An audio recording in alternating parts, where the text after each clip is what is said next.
So now I'm going to come back to what Lisa again was touching on, which is asking what the connection is between these two exhibitions. And as she said, we jokingly refer to it as the 99% and the 1%, but if you think about it, there's something very striking and almost uncanny about thinking about these images of radically different kinds of people from the 30s in the same building. So images that range from Hollywood icons and society matrons to then images of factory workers. The exhibitions, which are taking two very striking and very contrasting looks at class and society in the 1930s, are raising significant and timely questions. These questions are ones such as, how do images carry meaning across context and history? What is at stake in the political life of images? Has it changed from the 1930s? And how might fashion and revolution feature in the same conversation? As we thought about who might speak most eloquently to these issues, we could think of no better public speaker than W.J.T. Mitchell. Mitchell, as many of you know, is a leading mind in the field of visual culture.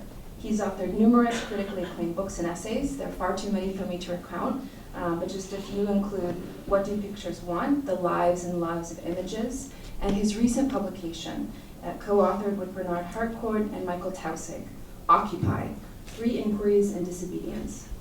Mitchell's works are canonical.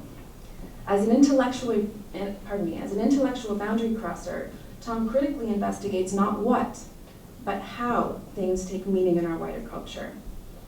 As many of you also know, he's a longstanding editor of Critical Inquiry, recognized as one of the most influential journals in the world, and publishing the best in critical thought in the arts and humanities for over 40 years. Inviting Tom today is also in keeping with something that's very critical to us, our teaching mission, to create opportunities for dialogue across generations of scholars. As one of the great humanities educators, Mitchell, long-standing member of the University of Chicago's faculty, is being recognized by the College Art Association this year with the 2013 Distinguished Teaching of Art History Award. We are incredibly honored to have you here today with us, and I want to thank you for graciously engaging with us in questions over the course of the last months. I also want to share an anecdote. This fall, I, along with my colleagues Lisa and the curators, had the privilege of visiting Tom in his office. We were in the shadow of the archives of Critical Inquiry, and it was really spectacular. It was both a privilege and a thrill to be able to engage in debate and dialogue in the context of what you're seeing here, and in the context of some of the writings and thoughts and minds that have been exposed over the years in Critical Inquiry. So I want to draw your attention to something. I was mentioning a few questions.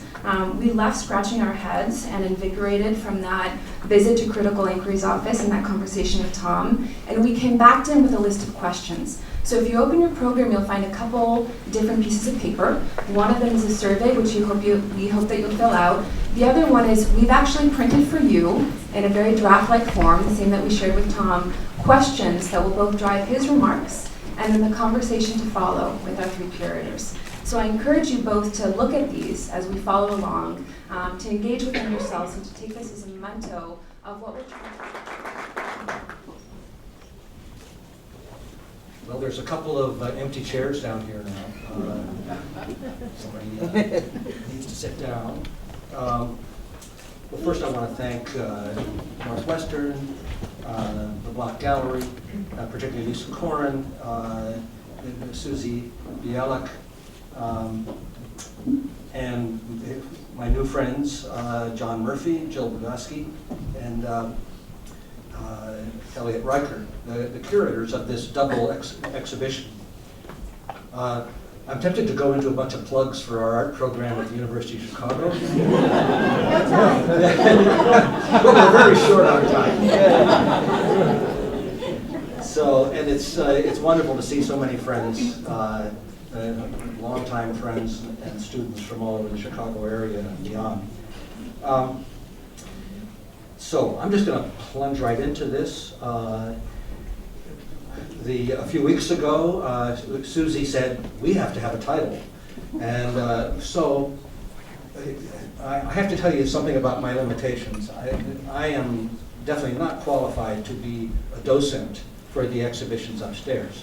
Your curators really know a great deal about these works. And in fact, when Lisa first proposed my coming to talk about it, I said, the John Reed Club? Yes, I saw the movie Reds, too.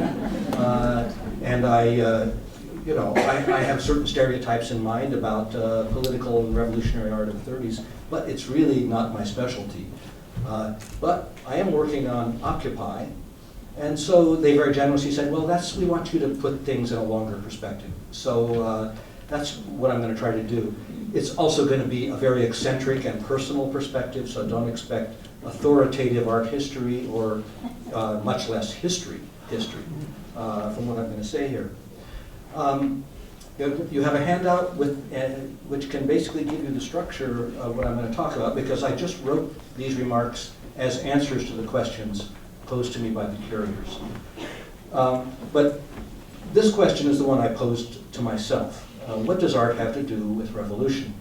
And so I thought it might be good to start with a couple of definitions of revolution that are, I think, quite famous and canonical, and interestingly, seem to me absolutely contradictory to one another.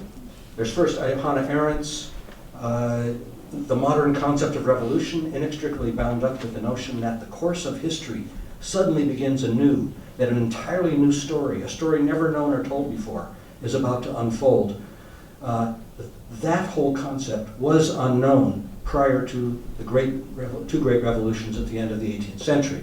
She's thinking, of course, of the American and French revolutions. It's a really drastic claim. First, that an idea was born, the concept at that time, and that is really the pumping heart of the idea of revolution. And then there's, what I want to put next to that is Karl Marx's remarks from the 18th Brumaire. Precisely in such periods of revolutionary crisis, they anxiously conjure up the spirits of the past to their service and borrow from them names, battle cries, and costumes in order to present the new scene of world history. Thus, Luther donned the mask of the Apostle Paul.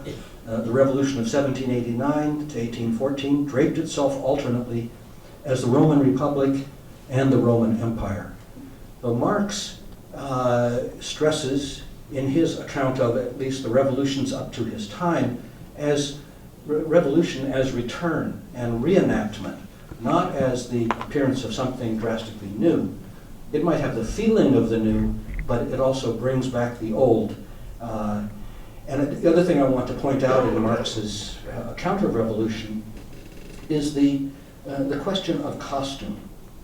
Not just the slogans, the names, and the battle cries, but the costumes, which toward the end of this paper I'm going to quote from an old essay of mine called Revolution and Your Wardrobe,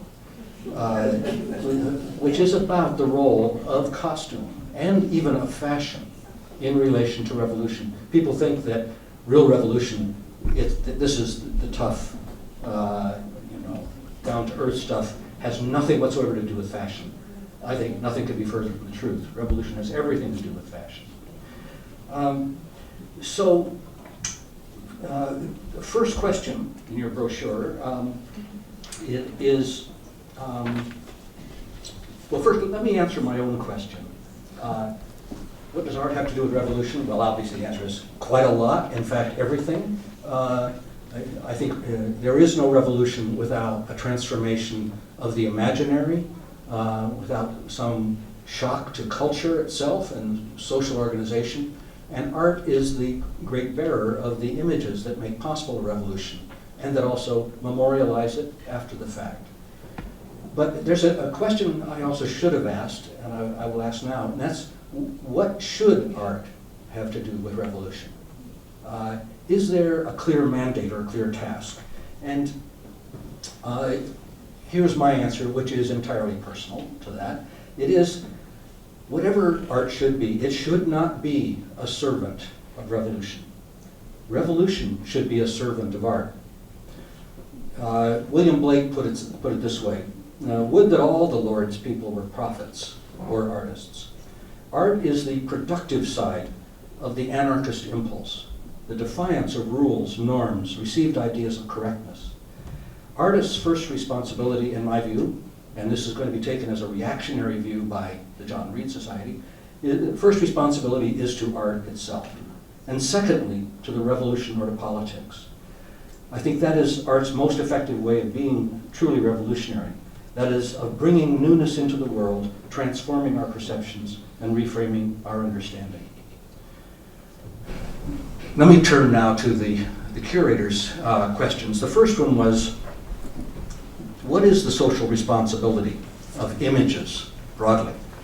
I mean, we could have a whole afternoon's discussion of that. But I want to give an emphatic and eccentric answer to it. I think art should not be bound, and images cannot be bound, by notions of social responsibility. Images and art forms are the wild signs that defy the laws and norms of social responsibility. Art should be an open and experimental inquiry into the nature of social responsibility, and not the reflection of some received idea about it. When demands for social responsibility are made upon artists, and when the nature of that responsibility is rigidly defined, it's time for artists to look for the exit. While I dearly love the John Reed Club, here they are on the march in 1935, I have to resist one of their polemical calls. You'll find on the wall upstairs 6 theses that were the manifesto of the John Reed Society. Number 5 says, oppose the false bourgeois ideas. Do not allow those to infect your art. That's a thesis I would strike out of the John Reed Manifesto. All the rest are great. But the idea that the John Reed Society's purpose was to eliminate certain ideas as the content or the form of art struck me as a dangerous moment for that society. The key word, of course, being all. As they put it in another part of the manifesto, is all artists must abandon decisively the treacherous illusion that art can exist for art's sake, or that an artist can remain remote from the historic conflicts in which all men must take sides. The key word here, aside from men, is all. I want to preserve a niche for the artist who remains remote, existing only for his or her art. Second question, what is at stake in the political life of images, and has this changed from the 1930s? I think everything is at stake, because all political life depends upon the imagination to lead it forward into possible futures, to hold in memory the usable past, and to reflect on and intervene in the situations of the present. Many things have changed in the political life of images since the 1930s. New technologies, different issues, different horizons of possibility, different ideological divisions. In the 1930s, for instance, do you think anyone foresaw that 70 years later, the world would be racked by wars of religion? Not hardly. I mean, this was a moment of massive secularization and a notion of revolution that was trying to abandon religion at every turn. What has not changed, however, as this question implies, is the absolute importance of images and imagination in helping to create possible futures for our species. And so, in that sense, art and images are absolutely critical. Everything is at stake. Third question of the curators, what are the problems faced by artists who choose to engage in an activist practice then and now? Where does idealism fit into this? And what are the challenges and pitfalls of making overtly political art? I would really like to ask the artists here, and I suspect there must be a couple of you here, what your answer to this question is. It seems to me there is hardly anyone who goes into a life as a professional artist these days who can fail to ask that question of themselves. My answer is, I think that art can be very active in reshaping perceptions, thought, and feeling without necessarily being linked to an activist collective or movement. I want artists, in other words, to explore both frontiers, both what Clement Greenberg called avant-garde and its antithesis, kitsch. I want artists neither to renounce mass culture or popular taste in favor of esoteric and elitist structures, and I don't want them to renounce esoteric, experimental, and elite practices in favor of dumbed-down populist propaganda. I want artists to listen to a number of authorities on this question of their relation to activist politics. One, of course, is Bertolt Brecht, who said famously, "Art is not a mirror held up to reality, but a hammer with which to shape it." But at the same time, I want them to listen to radical photographer Danny Lyons, who said recently at a meeting of the National Geographic Society, "I have always seen myself as a realist, someone who takes everything he needs directly from reality." Lyons then went on immediately to insist almost the exact opposite, that saying he's a deep romantic whose images are works of dreams and vision, and in that sense, the only reality. And he said this within like 30 seconds of these two statements. So does Danny Lyons contradict himself? He's in good company then with Walt Whitman, who said, "Do I contradict myself? Very well, then I contradict myself. I am large. I contain multitudes." Art has to contain multitudes. It has to be, and I'm going to illustrate these comments, it has to be like Bertolt Brecht's hammer to reshape reality. It has to be a truthful, accurate mirror of the realities we face, as in this image of a man sleeping on a subway in New York. And it has to be a dream vision. And when you are upstairs, remember that this stereotype of 1930s political art as all agitprop and kind of vulgar reductionist ideology. One of the great things about this show, which is completely beyond praise, it is a marvelous show, is that it completely and decisively overturns that sort of stereotype. And the show shows us art as a hammer, art as a reflection of reality, and art as a dream. All three of which I think are necessary. The next question: how does our current understanding of art activism give us new tools to understand the 1930s? And I can't get too much darker here on my text, or I'm just going to have to start mumbling. Somebody just lowered the light. In other words, a question about the present and the past. How does the present give us some access to the 1930s it might not have otherwise? And how can we use now the memory and the memorabilia of the 1930s to give us different kinds of access to the art of our own time? Well, it seems to me, first, this is what makes this show so incredibly important.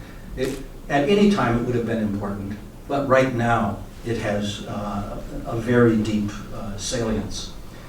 And that's partly because the decade it's recognizing is one that recognized very radically that inequality, unemployment, poverty, class division are the major issues facing this nation now more than ever, but in the 1930s, this was evident on every side. I think it's certainly symptomatic when in the New York Times, even David Brooks is writing about inequality. You may have noticed yesterday's editorial, which received a whole series of blasts, richly deserved blasts in the letters to the editor column this morning. The 30s, the situation of inequality and poverty was more drastic. Mass unemployment and images of revolution and of class struggle were on every side. That's why it's called the Red Decade. The American Communist Party was at its peak, and thus, something we should think about today, it had become the central target in an emergent regressive state security apparatus headed by J. Edgar Hoover, which we are still the heirs of today, with the NSA breaching the boundaries of Homeland Security to make sure the homeland itself doesn't have any wrong voices in it. But it is the contrast between the 30s, between then and now, that may be most instructive. art activism today seems to me far less unified than it was in the 30s. And the Block Gallery show reflects a political movement that was broadly unified by a Marxist vision of class struggle and the possible overturning of capitalism, as illustrated in this wonderful drawing by Henry Simon, which is upstairs. The industrial Frankenstein, or really, for us Romanicists, Frankenstein's monster, is the giant industrial capacity of America, which was emerging in the 1930s and benefiting the 1% who are parading up and down in front of it. But it's coming to life as a force which now, I mean, our time is nothing like this. The Leviathan is not the industrial proletariat, the wage laborers, or the union movement. All of those things are much weaker. What would be our Leviathan today? I'm not sure, but I think somebody like Edgar Snowden, it might be the tip of the iceberg. The whole story of the Red Decade is in this image. The capitalists are overshadowed by the giant they've created, and we have to ask what happens when it awakens to its own power. If we take the Occupy movement as a counterpart in our time to the leftist movements of the 1930s, one thing that seems evident is that it's generally a non-professional, amateur, and to some extent anarchist affair. And I mean anarchist not in any technical sense here. The political art of the 1930s relied largely on skilled professionals whose craft was evident in many of their productions. The arts of Occupy are often ad hoc, handmade signs expressing a personal point of view rather than a unified ideological program. And you can see this is not the John Reed Club at work. This is whoever wanders into Zuccotti Park and has something they want to say and manifest. And so Occupy produced statements like this, which are very difficult to latch into any ideology, except in this case, I mean, this is pure bourgeois ideology. Or a neighbor of mine in Hyde Park who came down with her own sign. What is the ideology behind this? It's not unified. It's Occupy did not have a strong policy or ideological core to it. It was, in fact, less concerned with specific policy proposals, much to the annoyance of its critics, and preferred manifesting, showing forth an elementary direct form of democracy that many felt has been eroded in our time. And I think this sign particularly suggests that. The Occupy movement seemed less interested in seizing political power through an electoral process than in providing the seedbed for a variety of social movements, changing the conversation, the national conversation about inequality, and expressing a diffuse sense of generalized disaffection. The choice of some in the Occupy movement to put on the mask of Guy Fawkes left me very ambivalent. I felt it was certainly the wrong signal to bring out the face of a dynamiting terrorist who was hung for his pains. But the slogan I'm fine with. The image here strikes me as not about ideas, but about a certain kind of violent and terrorist activity, which was curious, since I think Occupy may be the most pacifist political movement that I've ever had anything to do with. And the moment when I realized that Occupy was not going to have very much impact on electoral politics, while it might have a lot of impact on the national imaginary, it was when the following poster was shown with a quotation from Walter Benjamin. This told me that we're not going to try to win elections with slogans like this. If you're looking for something in our time that has a unified revolutionary program, I think the best place to look is on the right, at the reactionary movement known as the Tea Party, which dressed itself up in all the clothing of the American Revolution of 1776, entered vigorously into the electoral process with massive financial support from conservative political action groups, and toyed with images of violent revolution. In fact, images of violent revolution were absolutely central to the iconography of the Tea Party movement. In images like this. So needless to say, Second Amendment fundamentalism. Occupy was mainly concerned with the First Amendment.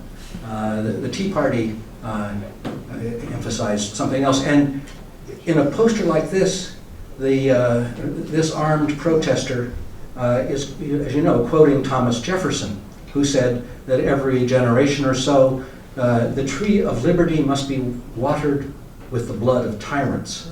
And we know who they think the tyrant is. It's Barack Obama, who it must have been a fraud that he was elected overwhelmingly in 2008. They had never accepted the results of that election.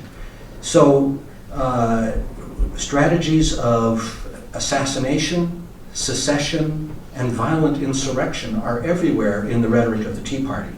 At the same time, they are the party of what you might call advanced oligarchic capitalism. It's a deeply paradoxical situation, and they do have a philosophy. Occupy did not quite, except I think the kind of minimal philosophy of saying we need a return to democracy, and we also understand that there's something deeply wrong with the the global financial system that oppresses so many of us.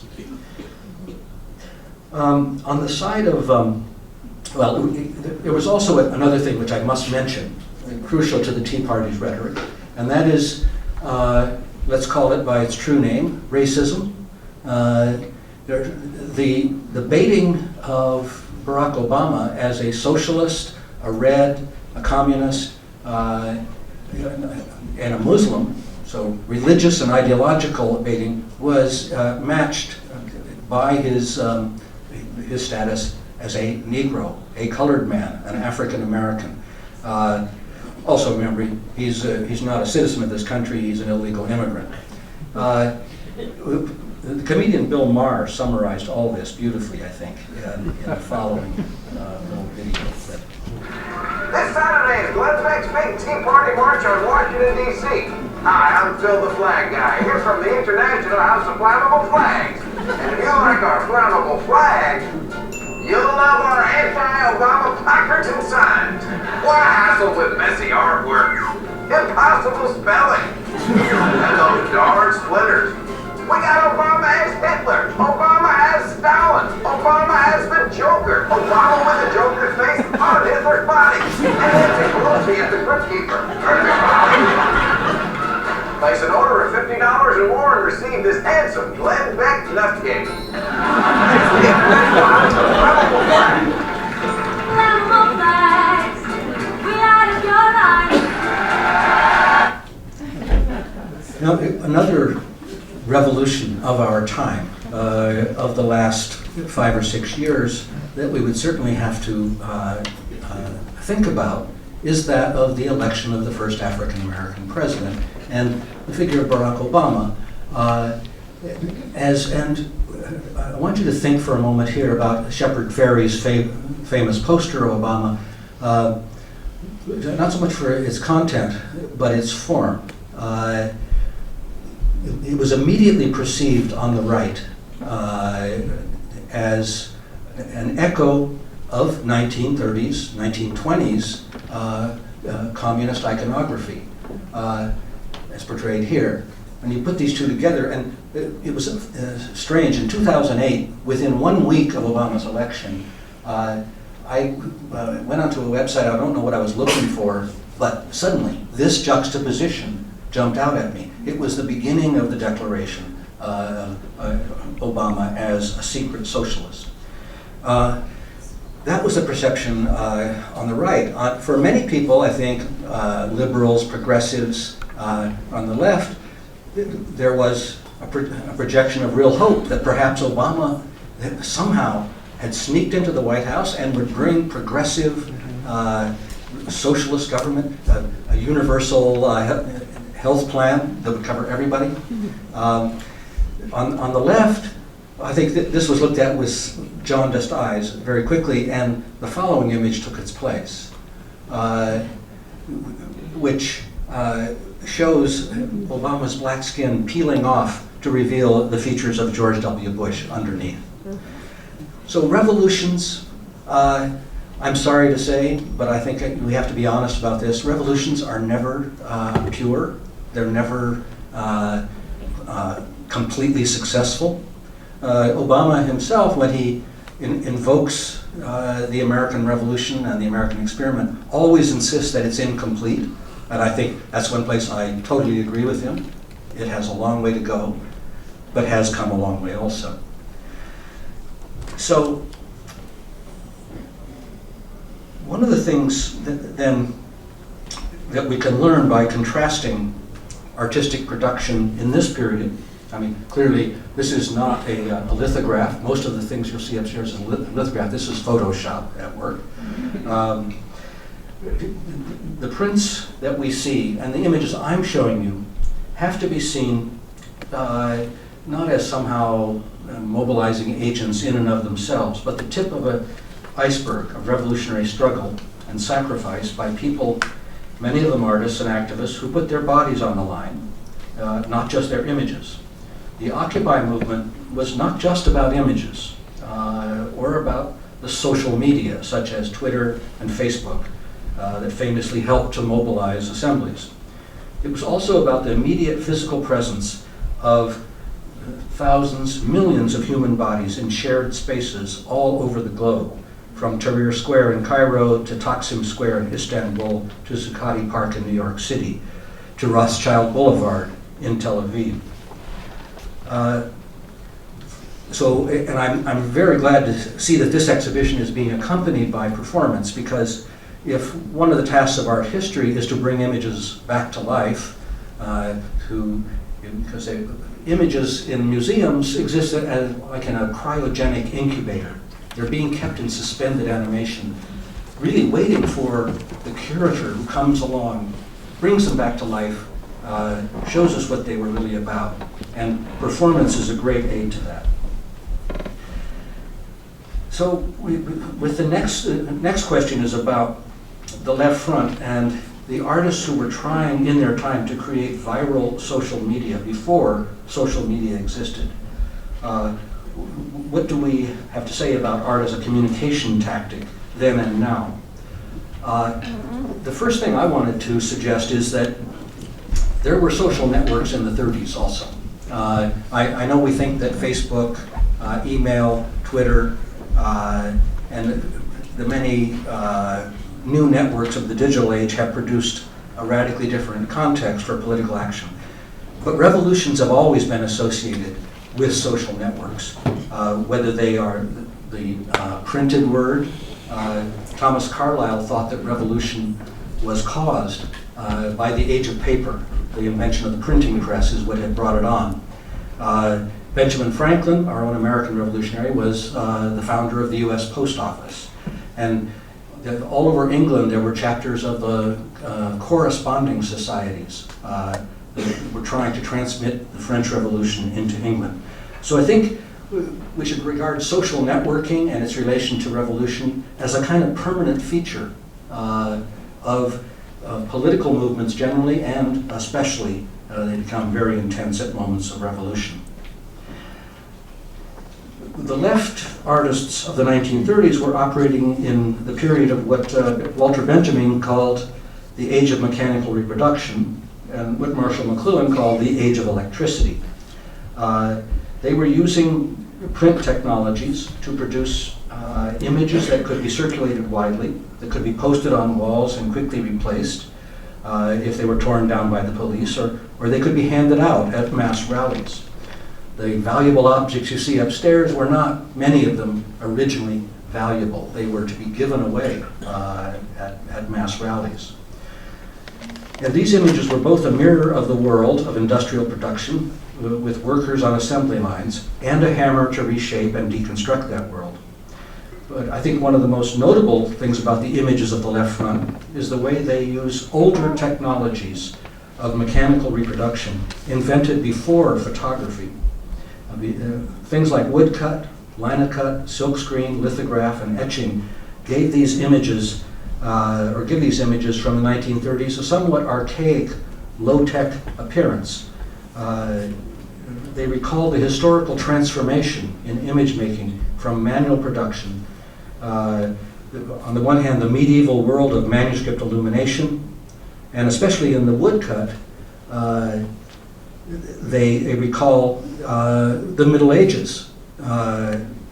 So it's not as if everything about these images upstairs is modern. They are, I think, technically they are bridge images between very old practices of printmaking and new practices such as silkscreen. But woodcut goes back a very long way. Like the prints of artists like William Blake, some of them were relief etchings, hand-colored, or aquatint. Many other strategies used to bring these images out into the world. And I'm sorry if I started trying to talk about these individually,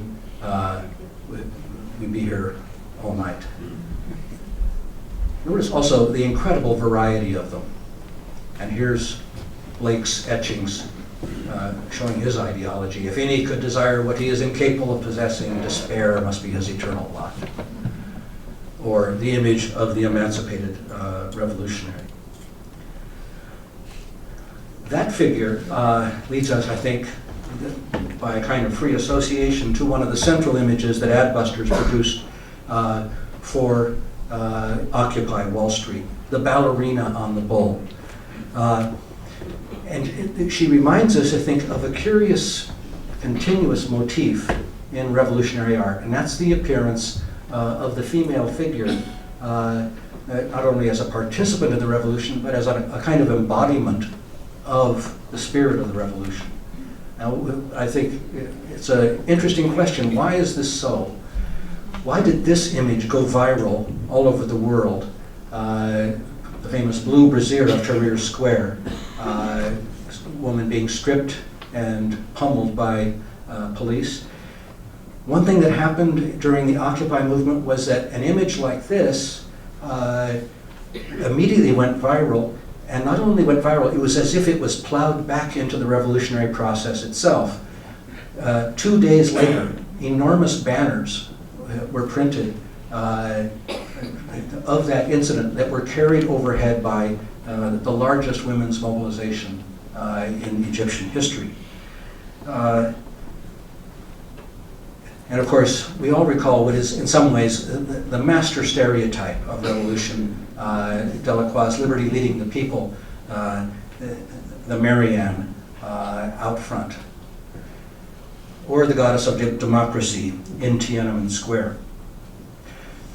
So those images, which may stem from the win victory of the Samothrace, other sources, are a recurrent aspect of revolutionary iconography.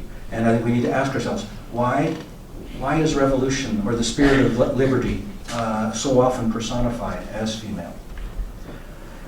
On the other hand, there are the images of revolution that rely for their power on scenes of abjection. This one, which became the central icon of the anti-war movement during the Bush administration, went viral immediately. The Abu Ghraib prisoner, the hooded man of Abu Ghraib, who became an icon for the anti-war movement. And if I had more time, I would show you the many ways in which it mutated into a central feature of the anti-war movement. But I want to conclude with two final questions. One is, what happens to the images of revolution or political protest when they move into the museum? And for an answer to this, I want to show you a selection of images by British artist Mark Wallinger, who reflected exactly on this process. in an exhibition at the Tate Britain, which he called State Britain. This is a map of London. The center of the circle is the Houses of Parliament. The periphery of the circle is a 1 mile radius in which all political protest was banned by the British Parliament. An extraordinary thing. It's as if somebody announced that Washington Mall is now off limits. How did this all start? One person, a lone occupier named Brian Haw, who showed something about the heroism of the Occupy tactic as such for 10 years of his life. He lived in Parliament Square. He camped there. He assembled posters. Artists from all over Britain, all over the world, came and joined him until Parliament Square became this enormous panorama of protest posters by many distinguished artists facing the Houses of Parliament. So that every day when Tony Blair went to work, he had to look at Brian Haw's demonstration. So Parliament passed the following legislation, and the key clause is right here, that a notice of demonstration in designated area must be given if the demonstration is to be carried on by more than one person, by any of the persons organizing it, or B, if it's to be carried on by a person himself, by that person. A one-person political demonstration, a one-person revolution. This is the true bourgeois revolution. The individual says, I am going to stay here. I'm not going to be moved. And in fact, Brian Haw was not moved for 10 years because he was grandfathered in. He was camping there before the law. And so Mark Wallinger, finally, at the latest royal wedding, they finally just said, we don't care what the law says, you're out of here. And they ran him out, and they destroyed all the artwork. But Mark Wallinger had made careful photographs of all of it, and so he installed it at the edge of the perimeter of the forbidden zone of political speech, which happened to go right down the center of the atrium, the Great Hall of the Tate Britain. So there it is. But these are all handmade copies of all that protest art, and you can see the black line along the floor there. That is the line, and so what Wallinger did was put his foot across the line in the center of the Tate Britain. Very courageous on the part of the curators and directors of the Tate Britain to do this, since they are funded by the state. And here is Mark Wallinger, not a heroic-looking figure, but I think this work of art was a marvelous reflection on exactly the question that this whole exhibition mounts. What happens to political art, to protest art, to revolutionary art when it enters the space of the museum? I've used the metaphor of a cryogenic incubator, which it makes it a bit melancholy. You look at it and you say, well, where it should be is where it was, in the streets, in the parks, in front of the state. It should be in their face. But the museum provides a safe place for it until the next time, and this is the next time. So the exhibition of the left front, I think, is going to be very important in bringing that world of the 1930s back to life in the world we live in now. One little coda. I began by promising to make some connection between fashion and revolution, or the question of revolution and your wardrobe. Back in the early 90s, I was asked to go to Slovenia, and along the way I met a Slovenian photographer named Jane Strauss. And he was making, these are fashion photos, with most of them with gorgeous Croatian models. And I was told immediately, the reason we're introducing you to Strauss is not because you write about fashion, but because you write about politics. And these images have been received as the Slovenian icons of the Velvet Revolution. And I think it shows us one of the most important lessons about political art and images and their relation to revolution, that you never know in advance what is going to have a political valence. For some reason, in the 1980s, the sight of fashion models in post-industrial landscapes, which is what they are, the kind of incongruity of the chain link fence and the mini-skirted model in her little black dress, or this woman in a ruined building, these reached out to the population of Slovenia as somehow a harbinger of change. Something drastic was coming. So Janne Strauss's fashion photos were revolutionary images in that context. Hard to see that now, hard to see why, maybe, but there it is. And that's why I think it's really a very good thing to do in the Bloch Museum right now, to look at Steichen and Warhol on the one hand, the 1%, and upstairs, the left front. They do belong together and produce one of the most interesting dialectics in a museum that I have ever seen. Thanks very much.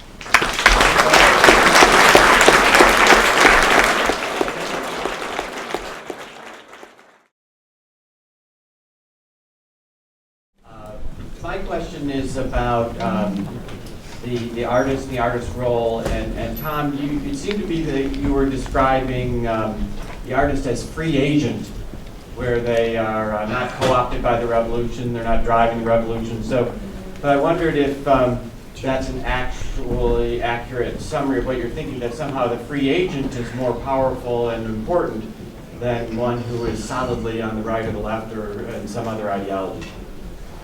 I think you read me accurately. I believe in free agency in sports and in art. It strikes me that if the revolution is going to be about freedom, among other things, it does need people who are free in the present to manifest what freedom is through their work, through their actions, their performance.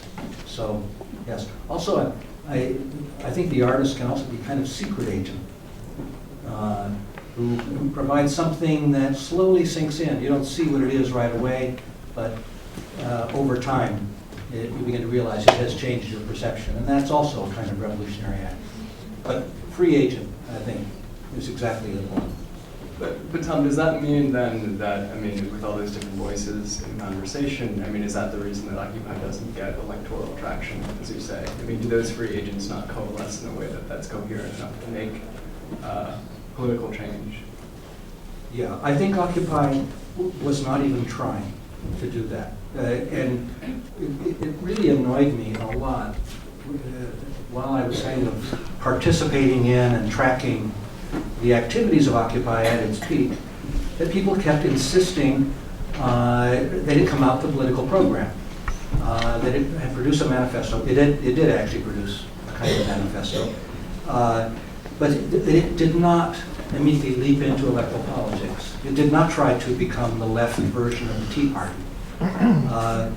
And I don't want a left version of the Tea Party. Form and content are really important here, and of course I wish the electoral politics of the Tea Party were not as powerful as they are, but that doesn't mean that Occupy had to try to imitate them. I think they were trying to do something else much more fundamental and far-reaching, and that was a kind of a performative act of revelation of what the state of political enfranchisement is in our country at this time. Of course, we have elections and so forth. But it seems to me Occupy its purpose was to hold up a mirror to the present state of the world and this country. And it did a wonderful job of that. Can I press on this question of a free agent a little bit more, because this was important to the artists in the 30s, especially later in the 30s, the idea of an art production that's not driven by government or nationalist ideology. But I feel like you're saying something a little bit different, and so I just wonder, can you tell us a little bit more about who this free agent is, or what makes him free? I think actually there were lots of free agents in the Red Front, and that's why it was, although it may have given a very general appearance of ideological homogeneity. As we went around the exhibition today, you were telling me about all the divisions and fights. And don't forget the John Reed Club only lasted about 5 years, and then was replaced by the American Artists Congress. So the idea that artists have to, as artists, march forward shoulder to shoulder in solidarity, I want to resist that as the mandate for all artists. I think I'm happy to join a march, and as a scholar, lend my knowledge of history to supporting the movement. At Occupy Wall Street, I even wrote a very bad poem and went and recited it to Mike Check. But I don't want to have people dictating to artists what they should do, and I don't think artists want that either. But I don't think everybody has to be a collaborator with a group. But I wouldn't rule it out either. It just seems to me that free agency, Joe captured the essence of it, and that the minute the movement you're part of begins to move in the wrong direction, in your view, it's your responsibility to say so, to try to steer it, and if you can't do that, then pull out. Yeah, and it seemed as though something that a lot of the John Reed Club artists were interested in is who has access to art, who's able to call themselves an artist, how are they able to actually achieve that autonomy. So the idea being as well that you mentioned the Blake quote, you know, look at all God's people were prophets, and I think the John Reed Club artists also had this investment in the idea that artists should be workers and the workers should be artists, and that wouldn't necessarily dictate the terms of the form of the art itself, but also just the ideological situation that they were in, saying that the artist should participate in class struggle, and that was the sort of foundational or bottom line. And so for them, the question of what is revolutionary art was in some ways fairly simple, maybe even crimped, maybe even sectarian, but it had to do with the idea of labor emancipation, workers the world unite, and class struggle being something that the artist should be invested in and involved in, and using art in an almost instrumental way to further that particular cause. So there's a question over here. Hi, thank you very much for a wonderful talk. My name is Marguerite Horberg, and I'm a director of an organization called Hot House that produced a 2-year-long series called the WPA 2.0 Brand New Deal in 2011 and 2012. And so there's a lot of parallels between this project and what we produced a couple of years ago. But one of the things that we found through our presentations and research was that there was such a strong tie between the industrial union movement, which was referential to the Reed clubs, and similarly then pushed the government to create a massive employment project for artists that at its height put $11 billion into the pockets of working artists, which then in turn also provided African American artists who experienced the Depression completely differently because they never were enfranchised or never were undepressed. So thereby providing the means to create artwork and the means to create this kind of commentary through visual expression, really for the first time. And one of the things we also learned, which I thought was fascinating, that once that eclipsed, that really the ability for instance, African American printmakers to be exhibiting and successful also sort of has been on the decline. So we have a lot of that material on our website, and one talk that I thought was very fascinating was at the Southside Community Arts Center on 38th in Michigan, which was a collection of Black graphic artists. And that's the last remaining art center from the WPA period New Deal. So I just think that as we talk about this work and think about it and reflect, you know, in terms of economic support for artists and how they become either enfranchised or disenfranchised, how they have tools to work with is really a compelling part of the conversation. Thank you. Couldn't agree more, Marguerite. And if any of you have never been to the Hot House, get out there right away.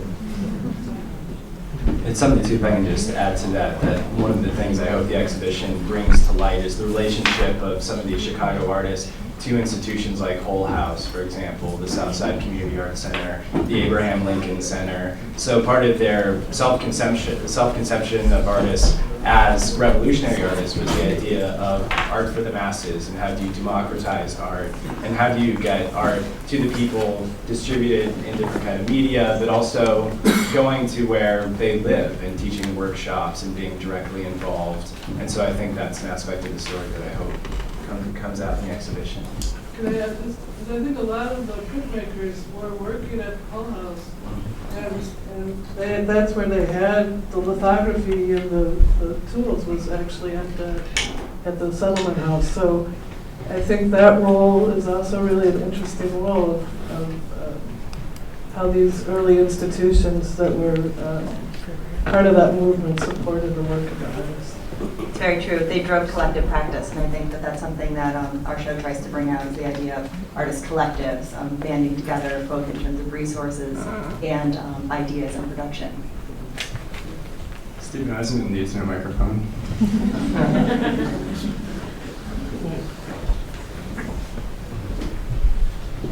Hi, thanks. Hi, Tom. You spoke about the value of artists being free, first of all, to themselves.